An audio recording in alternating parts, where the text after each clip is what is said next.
ओम नमो भगवते वासुदेवाय नमो नमः। आज 8वां अध्याय नामकरण संस्कार और बाल लीलाओं का वर्णन इस अध्याय में होगा। सुखदेव जी कहते हैं कि कुल पुरोहित जो कि यदुवंशी कुल के हैं, गर्गाचार्य जी एक दिन नंद बाबा के यहाँ पधारते हैं। नंद बाबा उन्हें देखकर बड़े ही प्रसन्न होते हैं, क्योंकि वो पधारे हैं वो कोई आम व्यक्ति नहीं है, आम व्यक्तियों की भांति नहीं है। वह बहुत ही उच्च कोटि के हैं, जिन्होंने ज्योतिष शास्त्र का वर्णन किया है। तो वह उनके घर पधारते हैं, वह उनको प्रणाम करते हैं, उनको बैठाते हैं। यथोचित उनका आदर करने के पश्चात वह उनके सामने एक मांग रखते हैं। कहते हैं कि आप ही हमारे पुत्रों का नामकरण संस्कार कीजिए। तो गर्गाचार्य जी कहते हैं, यह बात कंस को पता है कि मैं यदुवंश के कुल का कुल पुरोहित हूँ, और जो यह तुम्हारा लाला है यह भी यदुवंश कुल का ही है। तो यदि मैंने इसका नामकरण किया तो वह शक पड़ जाएगा उसे कि यह भी देवकी का पुत्र है, यदुवंश कुल से है। और वह तो वैसे ही ढूंढ रहा है, क्योंकि जैसा कि 8वीं संतान जो कि कन्या थी उसने भी ऐसा ही कहा था कि वह तो जन्म ले चुका है, तुझे मारने वाला तेरा काल। तो कंस भी उन बच्चों को ढूंढ रहा है, उनको मारना चाहता है जो कि नवजात शिशु हैं, और पता नहीं कैसे कैसे किस किस प्रकार के राक्षस भेजता है। इसी प्रकार गोकुल में उत्पात चल रहे हैं। तो यदि मैं इनका नामकरण संस्कार करूंगा तो यह बात फैल जाएगी कि मैंने यदुवंश कुल का अपना नामकरण संस्कार किया है आने वाले वंश में। तो वह इसके लिए इनकार करते हैं उस समय, लेकिन नंद बाबा कहते हैं कि आप यह कार्य गुप्त रूप से ही कीजिए। आप ऐसे कीजिए कि किसी को इसका पता ही ना चले, यहाँ तक कि मेरे जो घनिष्ठ हैं, संबंधी हैं, उनको भी इस बात का ना पता लगे। तो इसके ऊपर वह उनकी बात मान जाते हैं और उनका नामकरण संस्कार करते हैं, जिसमें उनमें छोटे वाले का जो नाम है कृष्ण रखा जाता है, और जो बड़े वाले का नाम है बलराम रखा जाता है। बलदाऊ और कृष्ण के नाम से भी उन्हें जाना जाता है। इनके नाम संकर्षण राम भी हैं। संकर्षण का तो इस करके नाम रखा गया था क्योंकि शुरुआत में ही बताया जा चुका है कि जो बलराम जी थे उनका गर्भ स्थापित किया गया था, तो इसलिए उनका नाम संकर्षण है और उनमें बहुत ही बल है। गर्गाचार्य जी उनके बारे में बताते हैं कि जब यह बड़े होंगे तो यह बड़े ही गुणवान होंगे। इनकी गुण और लीलाएं आने वाले समय में अनंत है, आने वाला जो बीत चुका समय है उसमें भी अनंत ही थी। इनका जो मैं नाम रख रहा हूँ यह इनका नाम नहीं है, इनके तो अनेकों नाम हैं, इनके अनेकों गुण हैं। इस जन्म के तो क्या ही गुण की बात करूँ, यह तो जन्म मरण से ही परे हैं। तुम बस यूं मानो ये स्वयं नारायण के समान है और तुम इनकी देखभाल बहुत अच्छे से करना, इनकी रक्षा करना। यह बड़े होकर बहुत ही बड़े बड़े कार्य करेंगे, इनकी सबके साथ बहुत ही अच्छी निभेगी, सब पर कृपा करेंगे ये। इस प्रकार कहकर वह वहाँ से चले जाते हैं। अब बालक थोड़े से बड़े होते हैं, घुटनों के बल चलना शुरू करते हैं। घुटनों के बल चल के बड़ी ही शरारती हो गए हैं अब घुटनों के बल चल चल के कभी कीचड़ में चले जाते हैं, कभी किसी मोर के पास चले जाते हैं, तो कभी किसी कुत्ते के पास चले जाते हैं। इस प्रकार खेल रहे हैं। कभी माखन में अपना डुबकियां लगा देते हैं, कभी दही की मटकी उलट फेर कर देते हैं। तो इस प्रकार की नटखट नटखट शरारतें करते हैं और फिर मैया आती हैं, उनको पकड़ती हैं, और लाला का वो छोटा सा मुख देखकर भोला भाला वह उनको खिलाने लग जाती है। वो जो प्रेम होता है उस भावुक होने के कारण उनके स्तन से दूध निकलना शुरू हो जाता है, वह उनको दूध पिलाने लगती है। अब दूध पीते पीते जो लाला हैं वह क्या करते हैं, वह अपना दूध पीते पीते मैया को देखने लग जाते हैं और हंसने लग जाते हैं। अब उनको हंसता हुआ देखकर प्रेम की तो बाढ़ आ जाती है मैया के मन में, यशोदा मैया के मन में, क्योंकि वह जब अपनी छोटी छोटी दांत दिखाकर हंसते हैं तो वह तो इतना सुंदर मुख होता है कि यशोदा मैया तो एकटक देखती ही रह जाती हैं। उनको दूध पिलाती हैं, उनके साथ उनका पूरा ध्यान रखती हैं, कहीं बच्चे कहीं और ना चले जाएं। कभी कांटों की तरफ भी चले जाते थे तो उनको रोकती भी थी। तो उन दोनों बालकों की बहुत ही ध्यान रखना पड़ता था। फिर वह थोड़े और बड़े होते हैं, अब वह घुटनों पर नहीं, अब वह पाँव पर चल रहे हैं। बस पाँव पे चलना उन्होंने शुरू किया, उनकी तो शरारतें बढ़ गई। अब शरारतें तो क्या-क्या उनकी लीलाएँ हैं, वैसे तो अनंत हैं, लेकिन जो बाल रूपी उनकी लीलाएँ हैं, इनके बारे में जानते हैं थोड़ा। तो एक बार क्या होता है कि मैया अपना घर के काम में व्यस्त होती हैं और कन्हैया जाकर माखन ढूँढते हुए माखन खाने लगते हैं। अब माखन खाते-खाते उनको होश नहीं रहता कि मैया भी आ सकती है।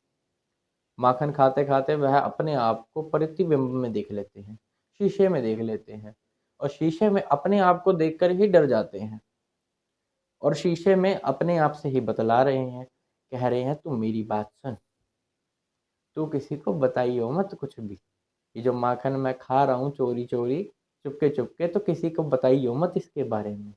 एकदम से माता यशोदा आ जाती हैं, कन्हैया देख कर डर जाते हैं, अपनी बात से तभी पलट जाते हैं।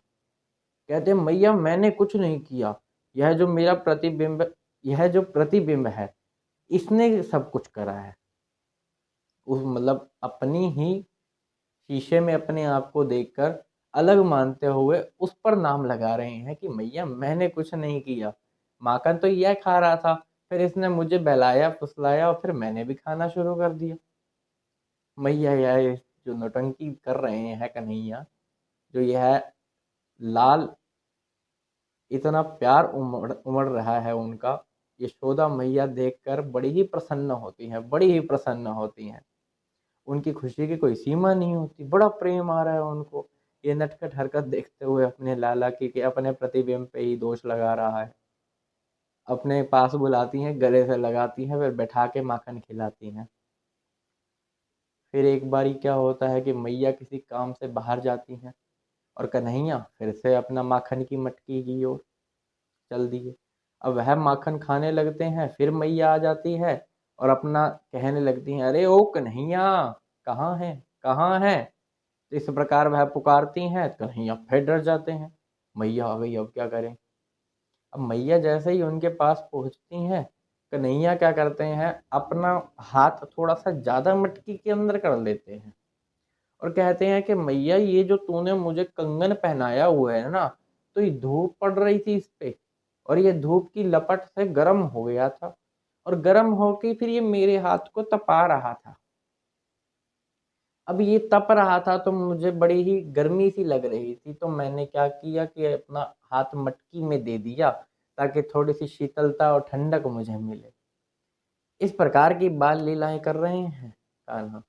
और यह जो बाल लीलाएँ यशोदा मैया देख रही हैं, यह तो कभी हँसती हैं, कभी मुस्कुराती हैं, कभी प्रेम की बाढ़ लाती हैं, कभी बहुत ही लाड बरसा रही हैं उन पे और ऐसी-ऐसी छोटी-छोटी बाल लीलाएँ जो उनकी हैं, इनको देखकर प्रसन्न हो रही हैं नित्य प्रति।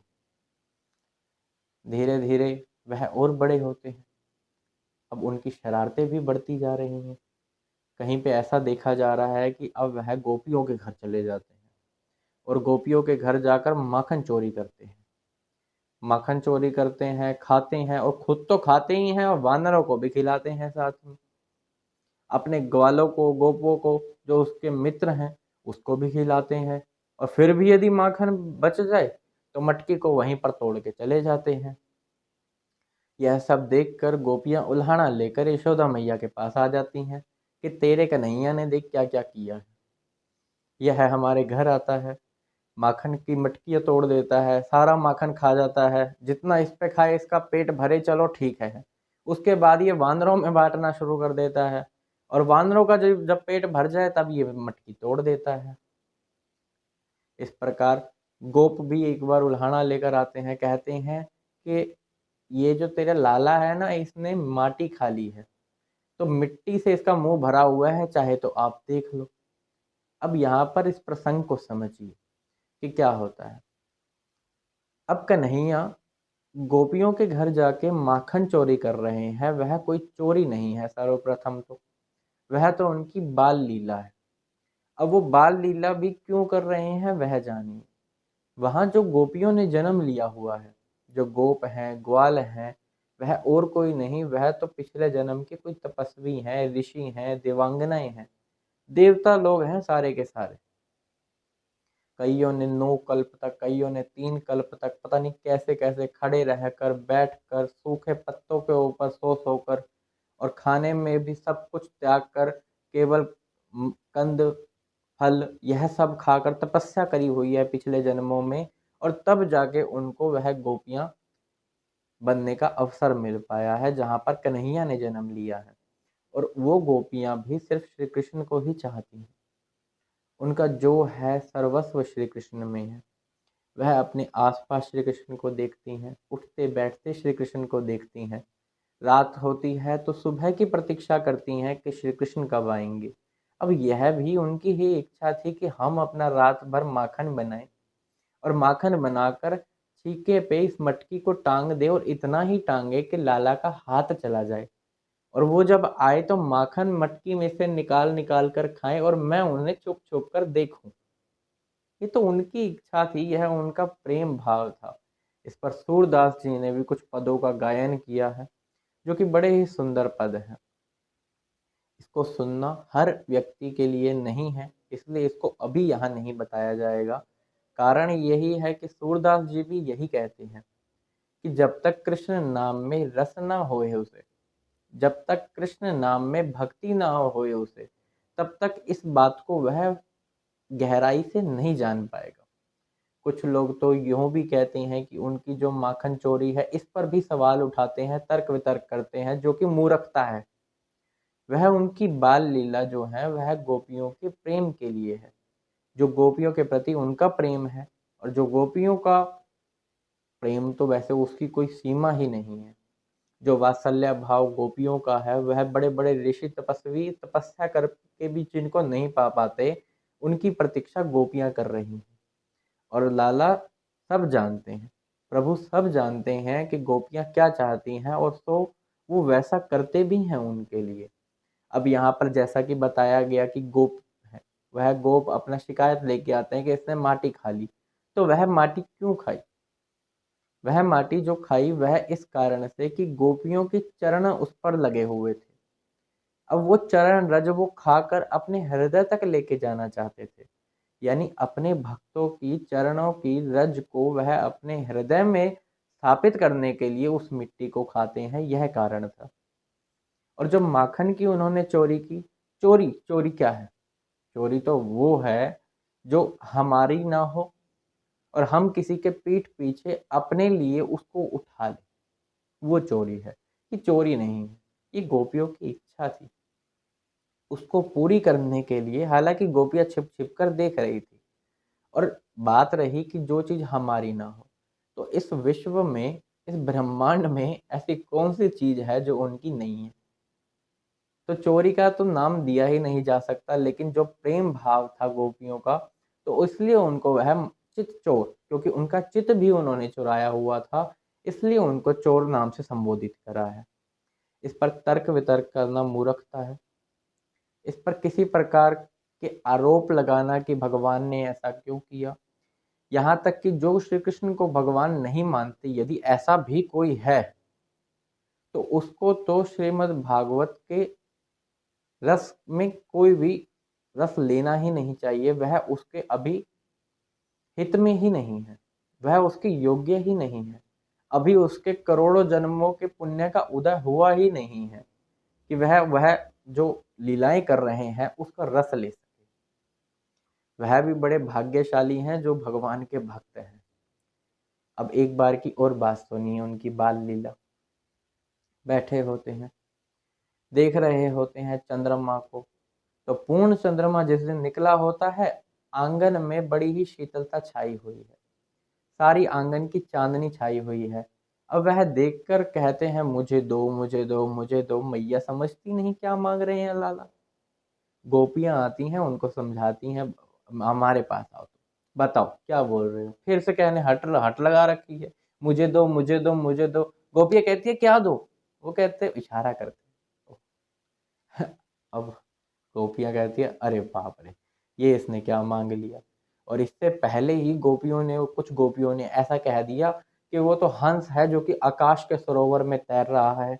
तो बाकी गोपियां कहती हैं अरे पहले ही तुमने इसे ये कह दिया, हंस आकाश के सरोवर में तैर रहा है, अब ये और मांगेगा। हट पकड़ ली, रोने लगे, जिद करने लगे, मुझे चाहिए मुझे चाहिए, मुझे दो मुझे दो। किसी भी गोपी पे संभले नहीं उस समय वह। फिर वह यशोदा मैया आती हैं, उनको अपनी गोद में बैठाती हैं, फिर उनको कहती हैं बता लाल क्या चाहिए। फिर वो इशारा करते हैं कि मुझे वो चाहिए। फिर मैया कहती है कि वो जो है वो माखन नहीं है, और चल अगर माखन है भी सही तो वो माखन में देख काला काला विष लगा हुआ है, तो अब उसमें विष लगा हुआ है तो वो खाना तेरे लिए ठीक नहीं है। अब यशोदा मैया और कन्हैया आपस में बात करते हैं।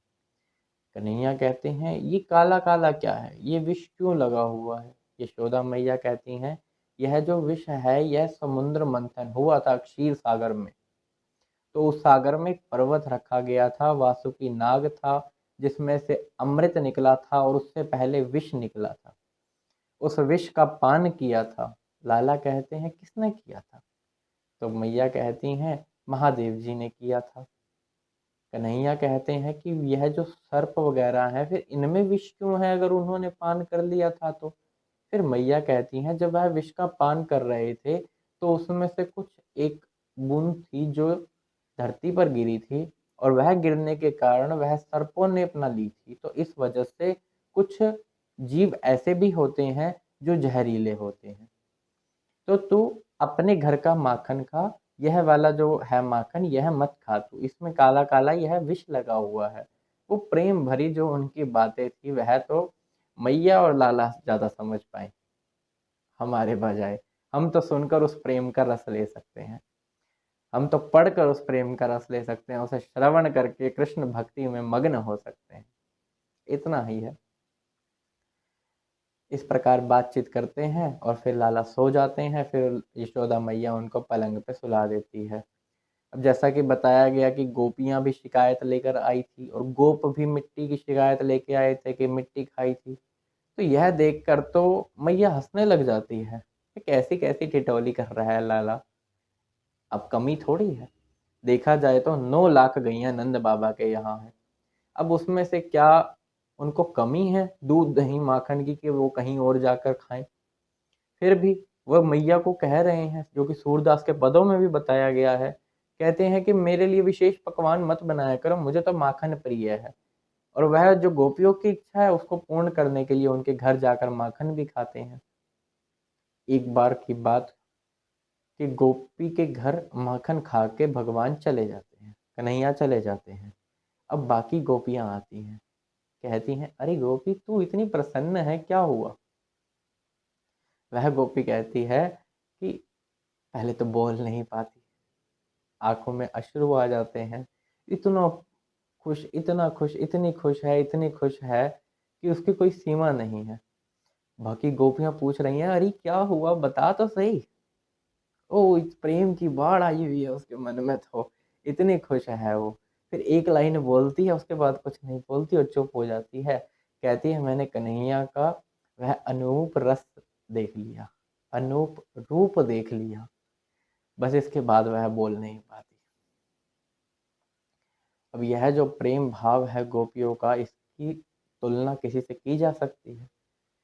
नहीं, इस प्रेम की तुलना किसी से नहीं की जा सकती। जो गोपियों ने प्रेम किया था वह प्रेम तो शायद पता नहीं किसका हो आज के समय में, परंतु इतना प्रेम वो तो भगवान खुद कह रहे हैं कि मैं तुम्हारा सदैव ऋणी रहूंगा, ऐसा प्रसंग में उन्होंने कहा भी है।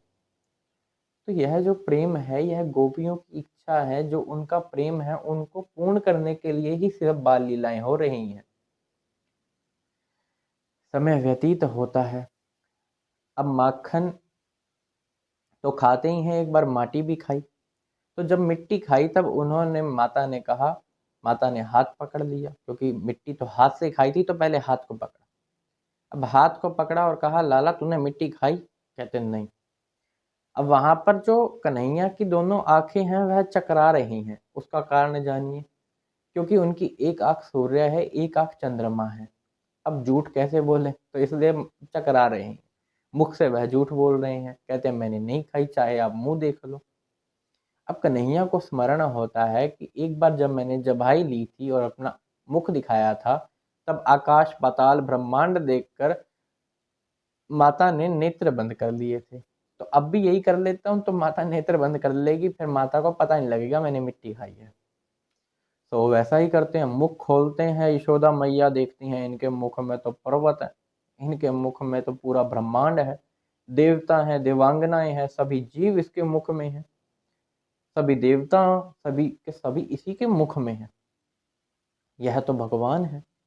अब वहां पर जो भगवान का मन में आ जाता है यशोदा मैया के, तो लाला सोचते हैं कि यदि मैया के मन में भगवान का आ गया तो मुझे वह लाला वाला प्रेम कैसे मिलेगा। तो वह अपनी योग माया से उनकी वह स्मृति मिटा देते हैं, जिससे फिर से वह उनको गले लगाती हैं, उठाती हैं और फिर वहां से ले जाती हैं, जिससे कि उनका प्रेम बना रहता है।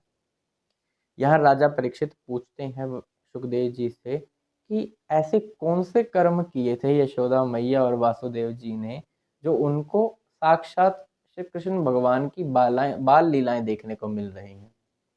गोपियों ने वहां जन्म लिया, उसके बारे में जानने को मिला कि उन्होंने वो कुछ ऋषि थे, कुछ देवांगनाएं थी, तो प्रेम भक्ति थी उनकी, तो उस कारण से उन्हें गोपियों का जन्म मिला। लेकिन यशोदा मैया और वासुदेव जी कौन थे। तो सुखदेव जी कहते हैं कि वह अपने पिछले जन्म में एक वसु थे। उन वसु का नाम था द्रोण, जो कि इस जन्म में नंद बाबा, और उनकी पत्नी थी धरा, जो कि इस जन्म में नंद बाबा की पत्नी यशोदा। तो उन्होंने ब्रह्मा जी से प्रार्थना की थी, इच्छा की थी, उनकी आज्ञा की पालना की, कि वह चाहते थे कि भगवान से हमारी अनन्य भक्ति हो अगले जन्म में, और उस अनन्य भक्ति की जो भी चर्चा करे, जो भी उसके बारे में जाने, तो उसके सारे पाप ताप नष्ट हो जाए, उसकी दुर्गति सारी मिट जाए। तो इसलिए वह नंद बाबा और यशोदा अगले जन्म में बनते हैं और उनके पुत्र हैं श्री कृष्ण और बलराम।